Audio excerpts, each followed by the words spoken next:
Hi guys. So what we're going to do today is we're going to start a new unit over polynomial functions.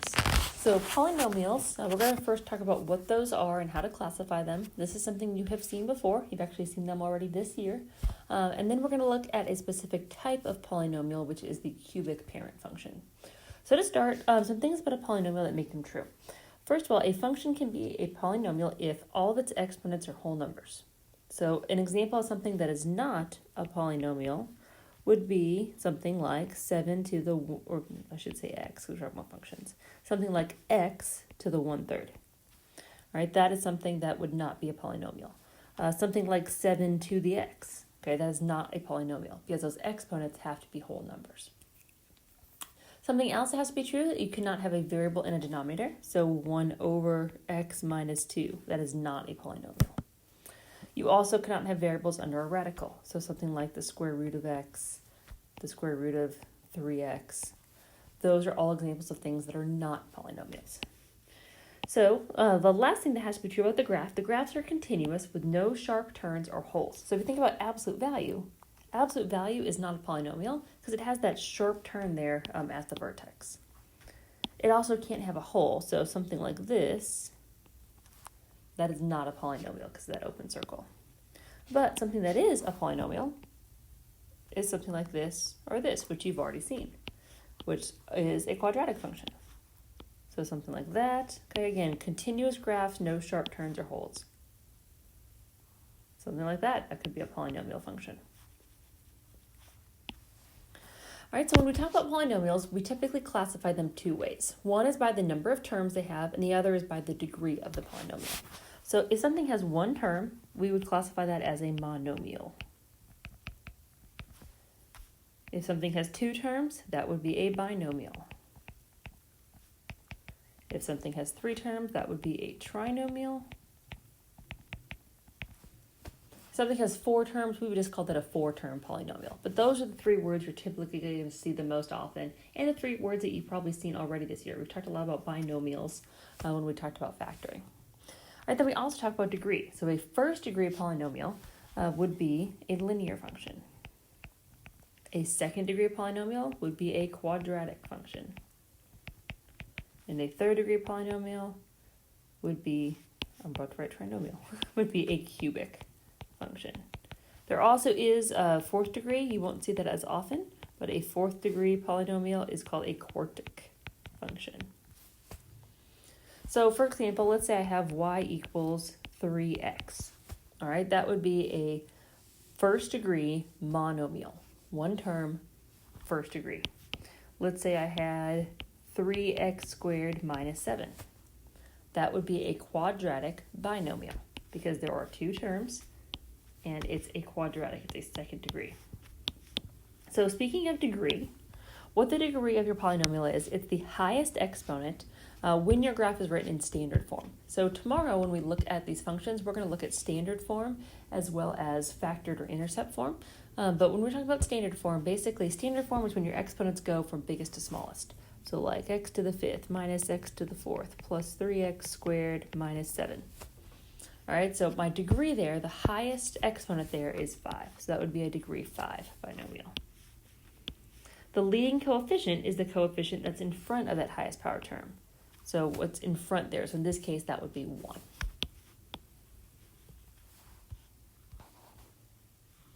All right, so I forgot to put that example on there, but let's go ahead and go through that first one. So the first thing we're going to do is we're going to determine whether or not this is a polynomial.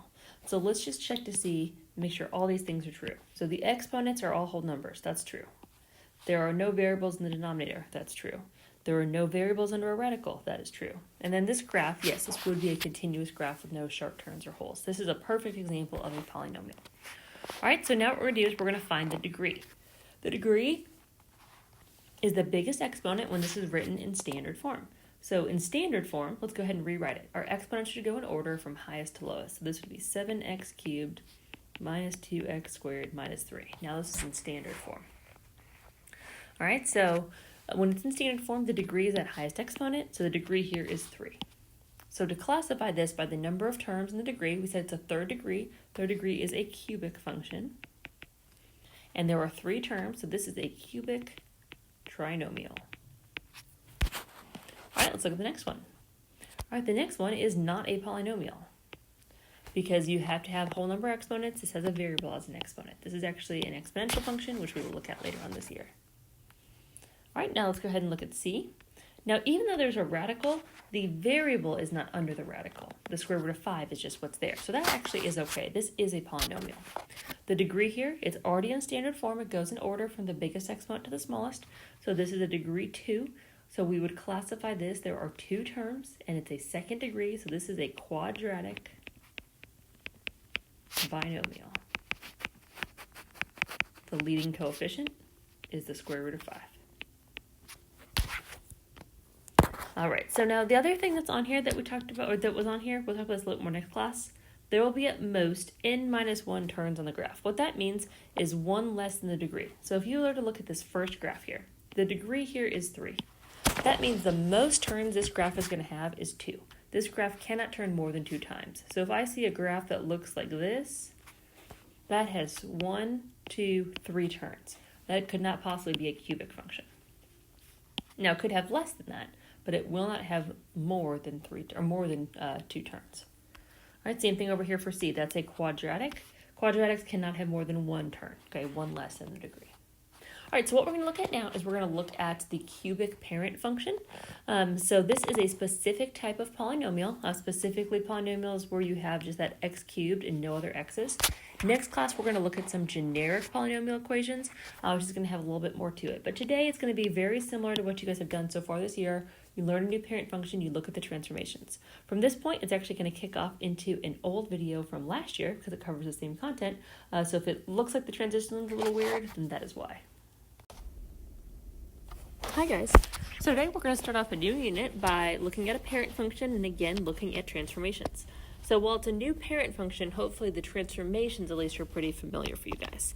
So the parent function we're going to look at today is an example of a polynomial, and that is the cubic parent function, y equals x cubed. So to start, to see what this graph looks like, we're going to plug in some values to a table. So for example, if I plug in 0 for x, 0 cubed would give me a y value of 0. If I plug in 1, 1 cubed would give me a y value of 1. Negative 1, on the other hand, would give me a y value of negative 1. If I plug in 2, 2 cubed is 8. If I plug in negative 2 cubed is negative 8. So there's a few points on this graph so you can start to see the shape. And we're not going to pick many more x values besides those, just because think about if you did 3 cubed is 27. So that graph is going to get really tall really quickly. And you can see the shape of this graph, how it kind of bends right there as it goes towards the origin. Now that point where it's bending right there actually has a special name. That point is called the point of inflection. And the point of inflection is where your graph changes concavity. So by concavity, remember we talked about how like your parabolas, when they opened up, they were concave up. When they opened down, they were concave down. So this graph has a little bit of a curve to where it's kind of bending up here, but then once it reaches this point, it's bending down. So where your graph changes is called the point of inflection. Now that point for us, it's really kind of like our vertex for quadratics in terms of graphing. Because it's at 0, 0 on the parent, that's the point that we're going to translate, and then we're going to follow our pattern based off of that point of inflection. So we're going to treat it like a vertex. It's not really the vertex though. All right, then characteristics, just going over some of the same vocab we've been looking at. Domain is negative infinity to infinity. Range is negative infinity to infinity. This graph is increasing, so as we look left to right, the y values are getting larger on the entire function. And it is decreasing nowhere. It is always increasing. Positive intervals are different than increasing intervals, and this is something that's been missed a lot this year. Positive intervals is when my graph is above the axis. So the positive intervals of my graph is that section right there, which is from 0 to infinity. Now we use a parenthesis on 0 because if it's actually 0, it's 0. It's not actually positive. So negative then is where this graph is below the axis, which is this part right here. So this graph is negative from negative infinity to 0.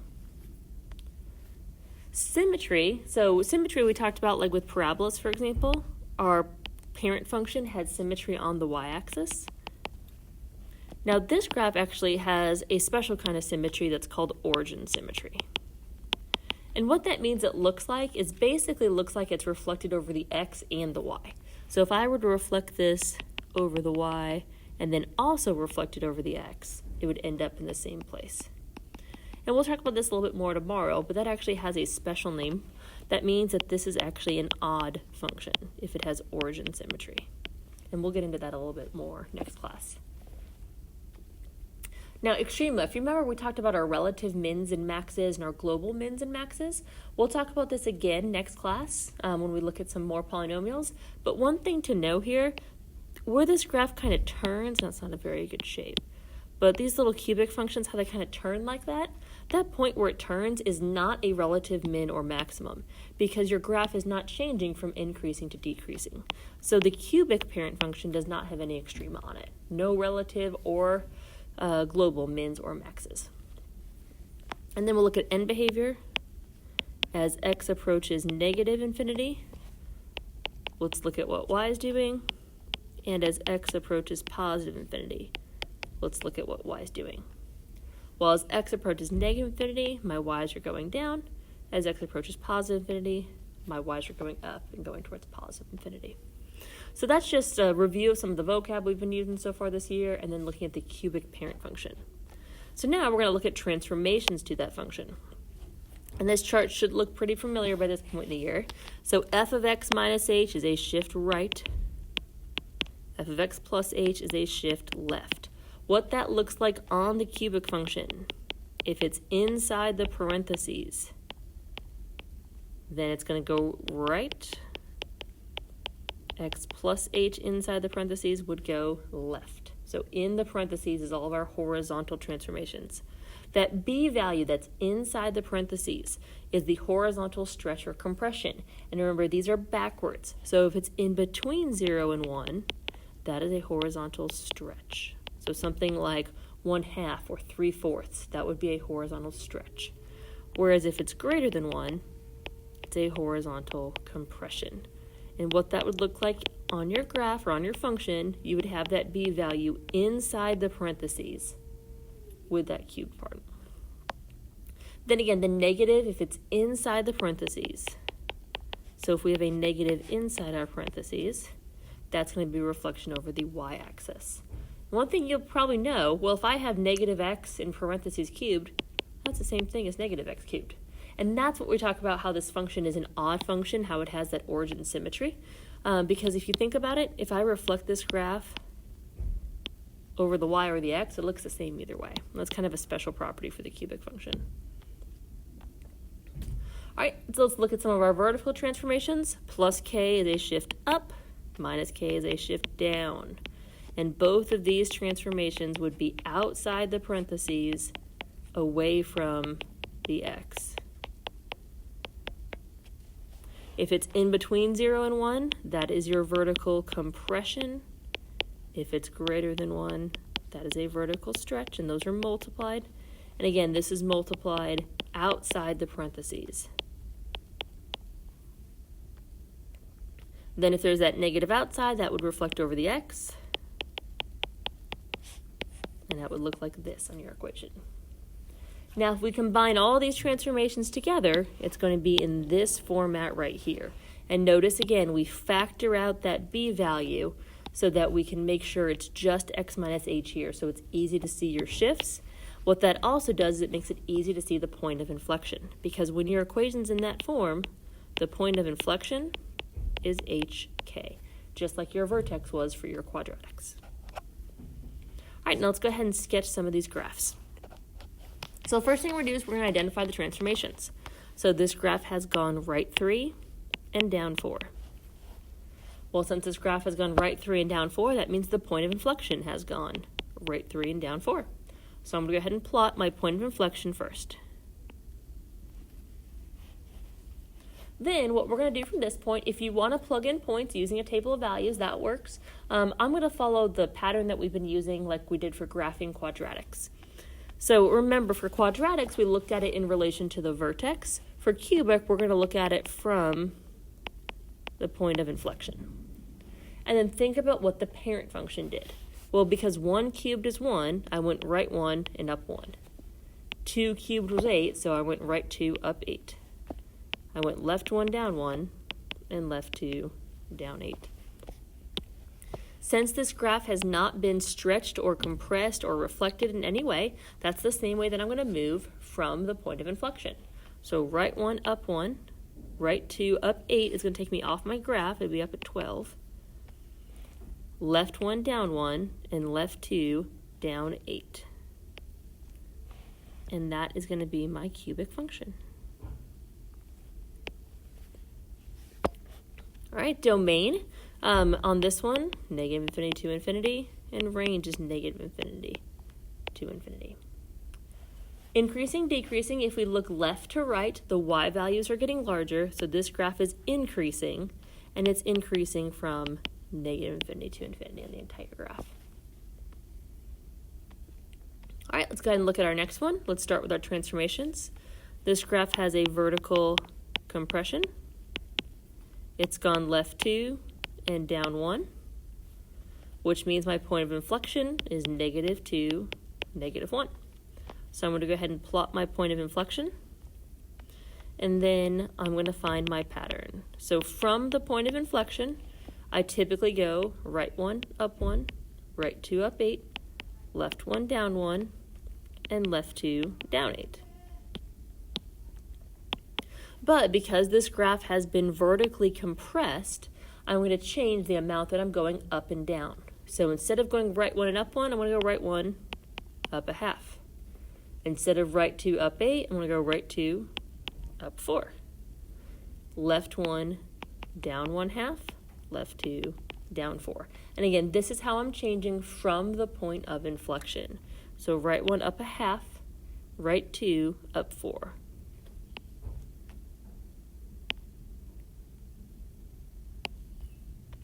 And that gives me enough points to sketch my graph.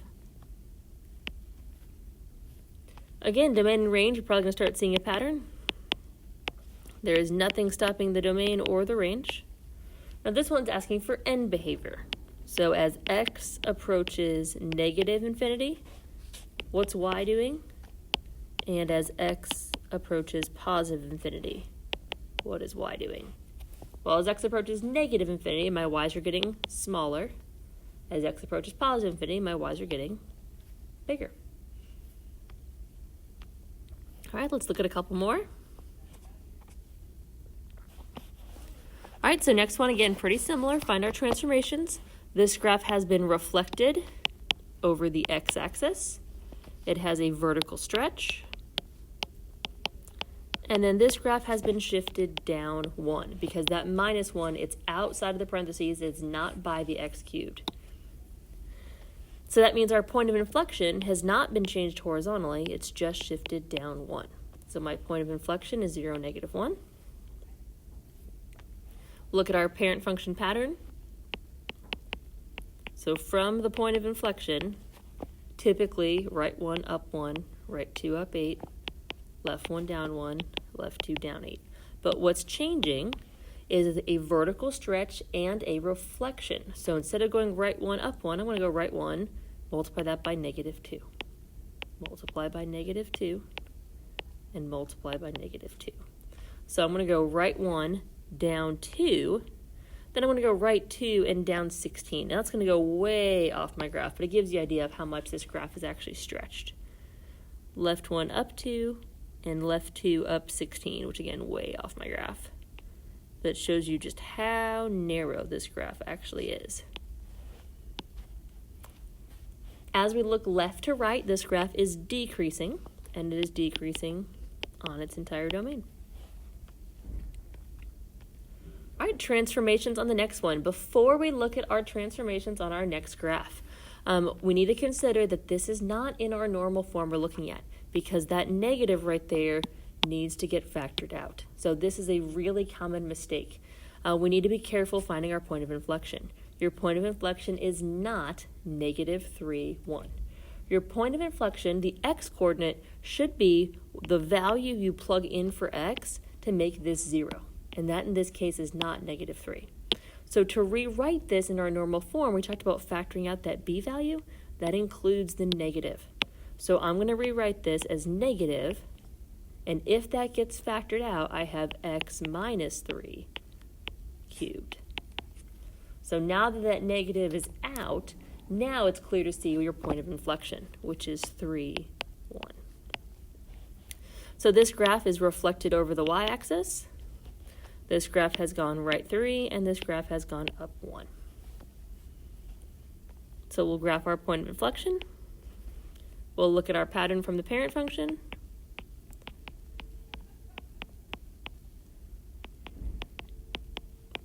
And how this graph has changed is the reflection over the x-axis, or reflection over the y, which changes our x-coordinate. We multiplied those by negative. So now we're going left 1, up 1, left 2, up 8. Right 1, down 1, and right 2, down 8. And we have our cubic function. So you'll notice, again, the shape looks similar as if it's reflected over the x. Just because that special property, the fact that parent function is odd.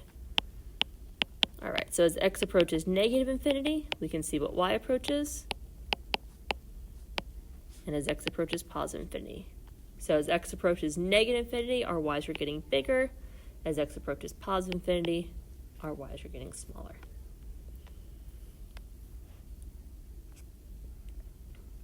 All right, we'll do a couple more. This next one, again, we need to consider that b value and factor that out. So that 1/3, we're going to factor it out to make our point of inflection clear. So this would be the same thing as 1/3. If 1/3 is divided out of 1, I would be left with 3, because 1 divided by 1/3 is 1 times 3, and I lost my x. So that's a different way to rewrite that problem. And again, you can still get the same graph, but your order of your transformations changes, and it's really hard to see your point of inflection. This way makes it very clear that your point of inflection is 3, 0. Your point of inflection here is not 1, 0.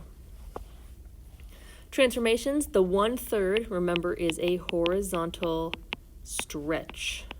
Okay, it is backwards. And then this graph has gone right 3. So 3, 0 is my point of inflection. Again, we'll see how this has changed from the parent function. So typically, from the point of inflection, we go right 1, up 1, right 2, up 8, left 1, down 1, left 2, down 8. But because of that 1/3, that is changing the x-coordinates. We are multiplying the x's by 3. Again, it's backwards. So we are multiplying by 3. So I'm going to go right 3, up 1, right 6, up 8.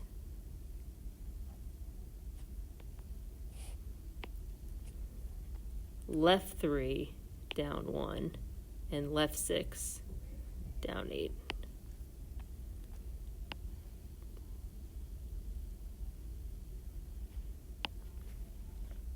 And that is my horizontal stretch on that graph.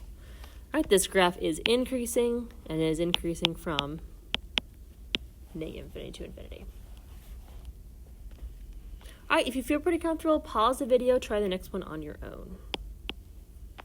All right, this graph has gone left 4, down 3, and has a vertical stretch by a factor of 3.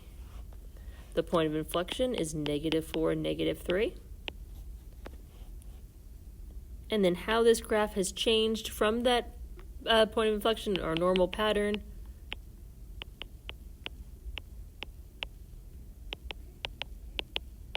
I'm going to multiply the y values by 3. So obviously I'm not going to be able to fit those 24 values on my graph.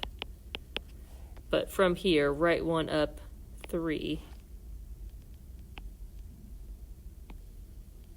And you can see that's going to be a very skinny graph that's going up very quickly.